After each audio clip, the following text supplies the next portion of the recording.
In Central America, a University of Arizona graduate is repairing a water system destroyed by a hurricane 20 years ago. We are very concerned about accessing safe water to these families in the rural areas. And how do civil wars that started more than 4 decades ago in Central America impact Arizona now? The United States put itself on the wrong side of history in the 1980s. I'm Nancy Montoya, in for Lorraine Rivetta. Welcome to this special edition of Arizona Week, Beyond the Headlines from Central America.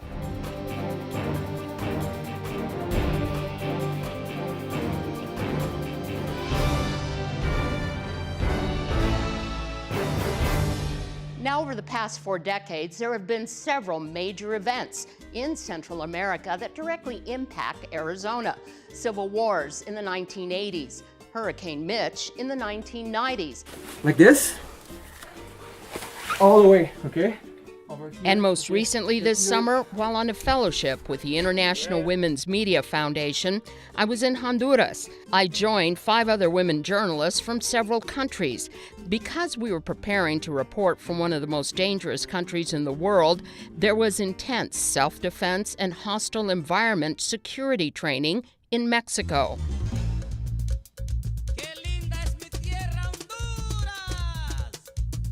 Gang and cartel violence in Honduras has caused hundreds of thousands of refugees to flee Central America and seek refuge in the United States. We began almost 20 years ago with the deadliest hurricane to hit Central America in 200 years.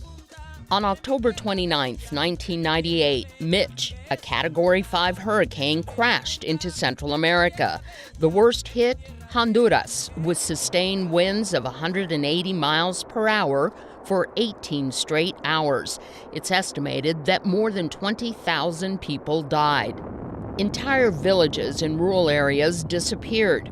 Almost all of the bridges and major roadways in Honduras were destroyed or heavily damaged.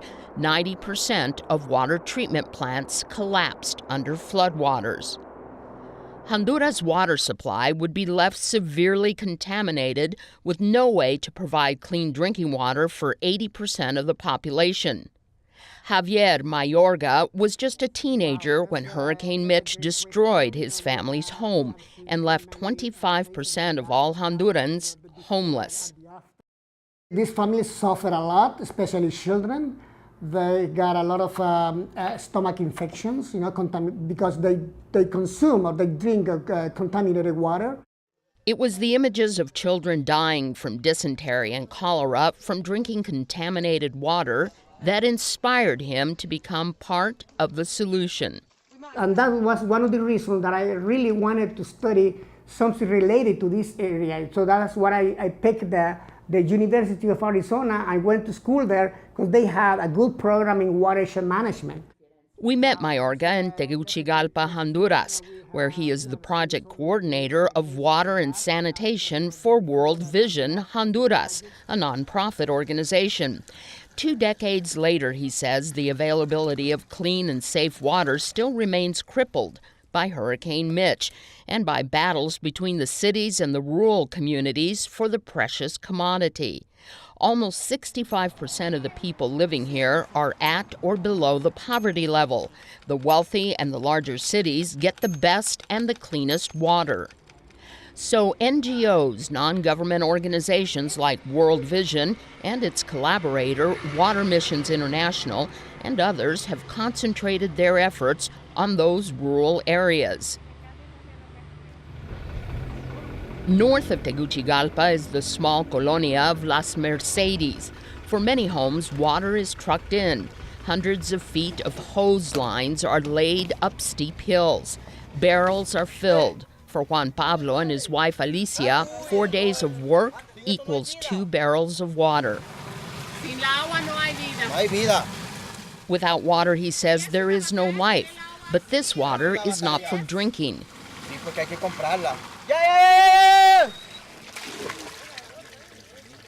Carlos Mejia is an engineer for Water Missions Honduras. Most of the families had water in their houses, But the main problem is that the water in their houses is contaminated because all the superficial water are contaminated. And that's a hazard for the children, for us as adults, that we can get contaminated water to our system. In response, a collaboration of NGOs from around the world designed and are building small water purification sites in the rural areas. Each site costs around $60,000 to construct. But once built, it's up to the community members to run and maintain them. David Almendares is in charge of this one. Households pay $10 a month. It would cost 10 times that amount to have bottled water delivered from the city. Even so, women and children were spending 6 hours a day carrying the heavy bottles of water over long distances. So the community decided to create several pickup stations. We made a water depot to make it easier, he says. These depots are located around the community. It is on the honor system. And at this orphanage, children are no longer suffering from dysentery and cholera. A larger water treatment site has been built. The water is not just for the children, but for the entire neighborhood. Pedro Antonio Gonzalez from Nuestros Pequeños Hermanos orphanage makes sure everyone who needs safe water gets it. Communities all around here, he says, now have access to free and safe drinking water. It is a lifesaver. We are very concerned about the accessing safe water to these families in the rural areas, the poorest and the more vulnerable people in the rural areas of Honduras. There are now more than 50 of these community purification sites in rural Honduras. Mayorkas says additional resources are still needed from outside of the country to build at least 100 more. Hurricane Mitch was a force of nature. A decade before, though, another force, this one man-made, resulted in more than 1 million refugees fleeing Central America to seek sanctuary in the U.S. Tucson was the birthplace of the sanctuary movement. It started at Southside Presbyterian Church. The Reverend John Fife was the face of an international movement. It wasn't just me, and it wasn't just individuals. The sanctuary movement was based in entire congregations of churches and synagogues who had to ask the question, if refugees are being captured by government officials and deported back to death squads and massacres of villages and torture, what's our responsibility? It was a deadly decade, says the Reverend Fife, all in the name of democracy. In the 1970s and 80s, there was growing civil unrest in Nicaragua, Guatemala, El Salvador, and Honduras. Rich families were being challenged by the impoverished majority. Soviet and Cuban communist influences were aligning themselves with the poor and oppressed. Now, it was at the height of the Cold War, and United States government officials feared the Soviets were ramping up the spread of communism throughout Latin America. Under the Sandinistas, the people of Nicaragua are suffering from the suppression of civil liberties, suffering materially from a national economy that has collapsed under communist interference and control. In Guatemala, the wealthy said civil uprisings by peasants and rural indigenous people was backed by communist sympathizers. And so the Guatemalan army, with training and arms support by the U.S. CIA, was dispatched to quash any protests. International human rights groups called them death squads.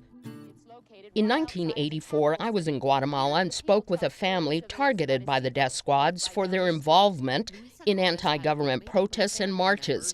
Here's part of that 1984 account. Shortly before the march, Hector Gomez was found dead. His teeth were gone and his tongue had been cut out. His niece, Yolanda Gomez, also an active member of Los Desaparecidos group, identified the body. She says she is convinced her uncle was tortured by military police. I felt like crying and screaming, says Yolanda. All I wanted to do was find out who killed my uncle. I have been working, researching, writing in Central America since the 1980s. Elizabeth Oglesby from the University of Arizona's Latin American Center is considered one of the foremost experts on Central America. And most recently, in 2013, I was an expert witness in the genocide trial against former Army General and Head of State Rios Montt. In a 1982 coup, General Rios Montt came to power in Guatemala. And while his rule lasted only 18 months, Amnesty International calls it the bloodiest period in the country's 36-year civil war that produced 1 million refugees and 200,000 dead. And in Nicaragua in the 1980s, there were two factions at war. The Sandinistas, who were elected and in power, but with strong ties to Communist Cuba and the Soviets.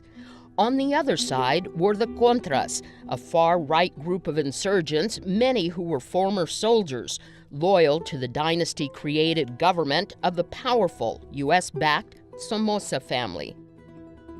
The government of Nicaragua in the 1980s was trying to implement a different kind of development model for the country, one that could distribute land, that they had a literacy program. The U.S. government had split loyalties. The executive branch, led by President Ronald Reagan, and a more right-leaning U.S. group of military leaders believed the communist-linked Sandinistas needed to be removed. The Reagan administration saw all of that through the lens of the Cold War. So the Reagan administration set about attacking the reformist government of Nicaragua.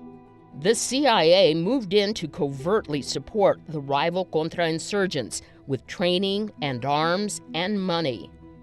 Again, international human rights groups reported that CIA-trained death squads killed tens of thousands of rural peasants, as well as people of faith who stood up to the CIA-backed Contras.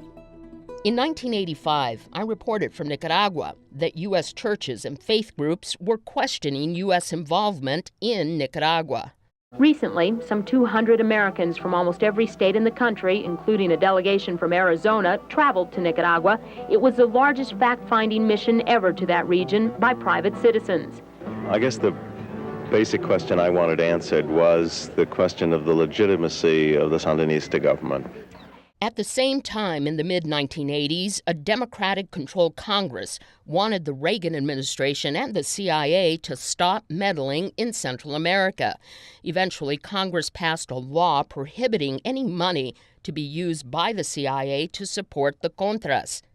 But in a covert deal, Lieutenant Colonel Oliver North worked with the CIA to execute a plan to circumvent the intent of Congress and continue funding the Contras by using arms sales to Iran in exchange for money and the release of American hostages. By 1986, the full extent of the Iran-Contra arms deal was revealed. Congressional hearings were held. Second of all, we were trying to provide a plausibly deniable link directly back to the U.S. government. The effort was made, in other words, so that the hand of the government of the United States was not showing in this action. In El Salvador, during the same period, another civil war was raging. The U.S. supported the government in El Salvador. Elite families were trying to shut down an uprising of impoverished communities by charging those communities were led by pro-communist factions. According to the international group the Center for Justice and Accountability, between 1980 and 1992, more than 75,000 civilians died at the hands of government forces. But the Catholic Church in El Salvador came down on the side of the protesters. In 1980, the assassination of Catholic Archbishop Oscar Romero and the rape and murder of 4 American churchwomen caused international outrage. All signs pointed to government forces. And all the while in Honduras in the 1980s, the U.S. turned that country into a staging ground for CIA covert actions towards anti-communist efforts in El Salvador, Nicaragua, and Guatemala. Declassified reports under the Clinton administration from the Council of Foreign Relations concluded that President Ronald Reagan's obsession with stopping the spread of communism in Latin America, no matter the cost, led to great instability in Central America that will last for generations. The United States put itself on the wrong side of history in the 1980s, and now we are seeing the consequences of that mistaken policy. The Migration Policy Institute reports indicate that the rise of today's drug cartels and gang violence can be directly linked back to the Reagan years. For the past 3 years, the biggest group of immigrants entering Arizona from Central America are unaccompanied minors. 98% of them are from Honduras, and more than 60% are in Arizona illegally. Those are the statistics. Now we take you beyond the headlines with the story of a then 10-year-old boy caught in the middle of it all. In the 1980s, many families fleeing the U.S.-backed civil wars in Central America made their way to Los Angeles. The U.S. government refused to accept them as refugees and pronounced them in the country illegally. Individuals and whole families went into hiding. The children of these immigrants became vulnerable and prime victims for LA street gangs, the Bloods, and the Crips. But in the 1990s, alienated Salvadoran youth formed their own gangs for protection. Mara Salvatrucha, better known as MS-13, and the 18th Street Gang were soon surviving and thriving in LA by stealing and extortion and the escalation of violence. LA police mounted a counterattack. With the help of U.S. immigration officials, thousands of undocumented gang members were deported back to Central America. By then, those returning to their homelands were wired to the gang life. Their motto, mata, roba, viola, controla, kill, steal, rape, and control. I heard the door open, I went out, and I saw 4 men coming in. So all of a sudden, they all just pulled guns. Today, Sai Jimenez lives in hiding in Central America. We agreed not to show his face or use his real name to protect his safety. In 2005, Sai was 10 years old, living with his mom, dad, and 8-year-old sister in Tegucigalpa, Honduras. His older brother was living in the U.S. Sai's father owned a small business in the MS-13 gang-controlled neighborhood. The attackers belonged to a rival gang. That night, Sai witnessed the sexual abuse of his mother. And they tied us up. My mom was beside of me, and she cried the whole time. And I saw all that. I was 10 when that happened. I was mad how they treated us, how they touched my mom. For everything they did, I was furious because I couldn't do anything.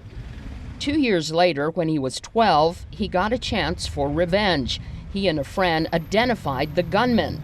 MS-13 gang members took the boys under their protection, which put them in further risk. We were at the market eating, and we saw 2 men coming. And I saw the gun coming out, so we started running because we saw the guns, and then he started shooting at us. I got shot 3 times.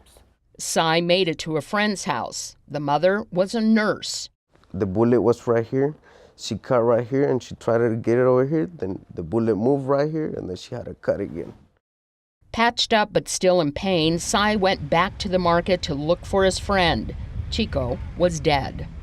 The same day I left, I went to the house. I got so scared. I told my mom that I needed to leave the country and they needed to move. Sai had to make the 180-mile journey north to cross from Honduras into Guatemala, where he would catch a train. It took him almost 2 weeks. Desperation set in. I was 12 and a half. and I had to go steal so I could leave. So shamingly, I took a lady's old purse and dropped her to the ground. But I felt bad because she could have been my mom. But I needed money. I need to run. I need to get out of here. He made it across the border to Guatemala. And I was like, I'm in a different country. I got no money and got no help. I called him my brother. Never called him before. He was in Texas. He told me, what the hell are you doing there, boy? So he sent me $100. Starting in the late 1990s, Central Americans heading north to the U.S. would board La Bestia, the Beast, and travel for days by rail. It was dangerous. Many died falling from the train. Many more were maimed in accidents. The train was under control of gangs and drug cartels. They extorted money from those who wanted to board. We were in the train like for 24 hours. Got to the nearest town, and that's how we kept on going. In Veracruz, I called my mom, and I told her where I was because I was worried.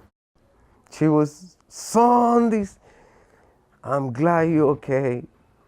Where you been? She was so worried. She didn't know what to say, but I didn't have enough money to, I think I only had like 1 minute or two to tell her that I loved her, that I was fine, to not worry about me, that I was going to the States, and I needed money. And she sent me $200. 2 weeks later, he made it to the U.S.-Mexico border. The traffickers demanded more than $1,500 to cross by foot. He called his brother again. And I told him, I'm at the border, and I need your help. And he was like, right now I can't help you, bro. I don't have no money. So I had no other choice to work. But where was I was gonna work where I didn't know nobody at the border?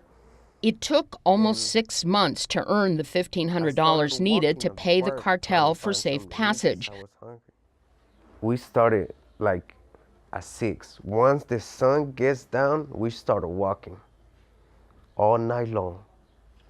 Now in the U.S., Cy's much older brother, who he had never met in person, came to pick him up. I felt wonderful. I felt safe. So when I got there, I felt that I have conquered something, that I made it, that I did it. I was carrying the world, and I dropped it.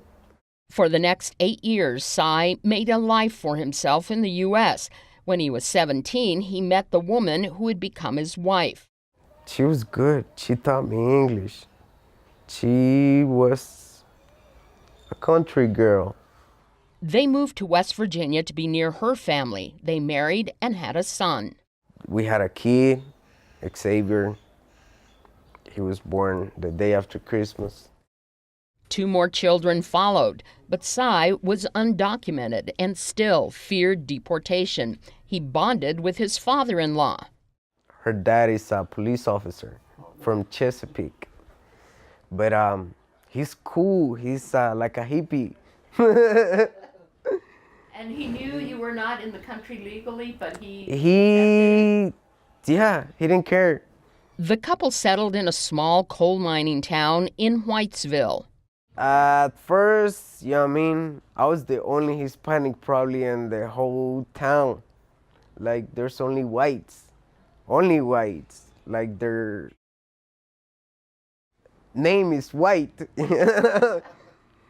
So whenever you see somebody like my color, my height, yeah, they stare a lot. They talk. But once you show them that you mean good, they respect you.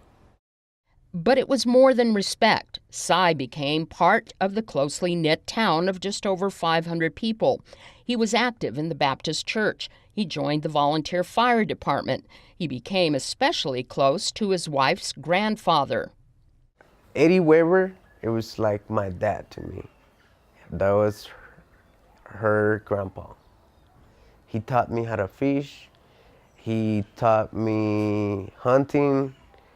He shooting. I mean, he was no good countryman and very good to his woman. Now, learning to hunt in the rural forests of West Virginia would become a real cruel twist to Cy's story. He had applied for asylum in the U.S., he had an American wife and 3 American-born children, and had left a deadly situation back in Honduras. But 2 weeks before the hearing, he was target practicing, and a neighbor called the police, not knowing it was Cy. Immigration officials discovered he was in the country illegally and had already been deported once when he was 12 years old. He was charged with illegal possession of a weapon and having known gang ties in Honduras. He was ordered deported. But the town would not let him go quietly. More than 300 of the 500 people living in Whitesville, West Virginia, signed a petition to allow him to stay. I felt good. I felt love. I never thought that I would get too many signatures and so many letters to the judges saying that I was good.